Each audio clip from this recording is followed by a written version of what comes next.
$40 million বা প্রায় 500 কোটি টাকা পাওনা আটকে রেখে বাংলাদেশে ব্যবসা গোটানোর চেষ্টা করছে পোলিশ ফ্যাশন জায়ান্ট এলপিপি। কিন্তু এবার বাংলাদেশ আর নিরুদ্দর্শক নয়। তৈরি পোশাক খাত কি তবে এবার ব্ল্যাকলিস্ট করতে যাচ্ছে এই বৈশ্বিক ব্র্যান্ডকে?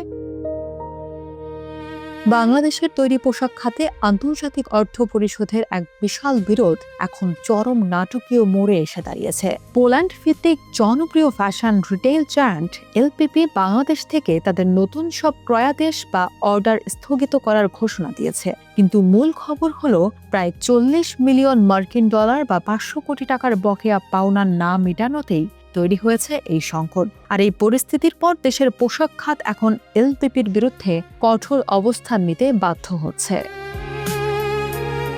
গত 30 জুলাই বাংলাদেশি সরবরাহকারীদের কাছে পাঠানো এক চিঠিতে এলপিপি জানায় তাদের বৈশ্বিক সোর্সিং কৌশল পুনর্মূল্যায়নের জন্য বাংলাদেশ থেকে নতুন অর্ডার এবং পণ্য উন্নয়ন স্থগিত করা হয়েছে। তবে বাংলাদেশের রপ্তানিকারকদের পরিষ্কার দাবি, এই সিদ্ধান্তের পেছনে ব্যবসায়িক পুনর্মূল্যায়ন নয়, বরং অর্থ পরিষদের বড় বিরোধ গোপন করার চেষ্টা চলছে। পাওনা আদায়ে ক্ষতিগ্রস্ত কারখানাগুলো আইনি পদক্ষেপ নেওয়ায় উল্টো চাপ তৈরি করতেই হঠাৎ অর্ডার বন্ধের পথ বেছে নিয়েছে এলপিপি।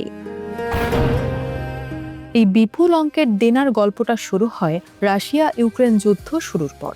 রাশিয়ার বাজারে সরাসরি ব্যবসা চালাতে সমস্যায় পড়ে এলপিপি। তারা তখন FES রিটেইল নামে একটি প্রতিষ্ঠানের মাধ্যমে বাংলাদেশ থেকে পণ্য সংগ্রহ ও পেমেন্টের পথ বের করে। রপ্তানিকারকরা বলছেন এলপিপির সরাসরি গ্যারান্টিতেই তারা পোশাক তৈরি করে পাঠিয়েছেন, কিন্তু বিগত 18 মাস ধরে বিল দেওয়া হঠাৎ বন্ধ হয়ে যায়। আর এখন এলপিপি দাবি করছে সেই FES রিটেইলের সঙ্গে নাকি তাদের কোনো সম্পর্কই নেই। ফলাফল, প্রায় 40টি পোশাক কারখানা ও বাইং হাউস আজ চরম অনিশ্চয়তায়। পরিস্থিতি সামাল দিতে আর চুপ থাকছে না BKMEA। সংগঠনটির সভাপতি স্পষ্ট জানিয়ে দিয়েছেন, বাংলাদেশি রপ্তানিকারকদের ন্যায্য পাওনা পরিশোধ না করলে এলপিপিকে বাংলাদেশে কালো তালিকাভুক্ত বা ব্ল্যাকলিস্ট করা হবে।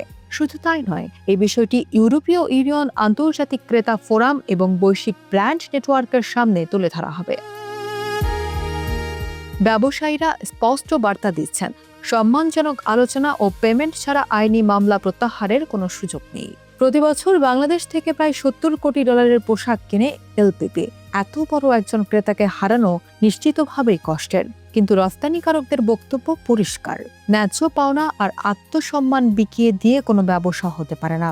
অনেক কারখানার লাখো লাখো ডলারের পণ্য এখন গুদামে জমে নষ্ট হচ্ছে, শ্রমিকদের বেতন দেওয়া কঠিন হয়ে পড়েছে।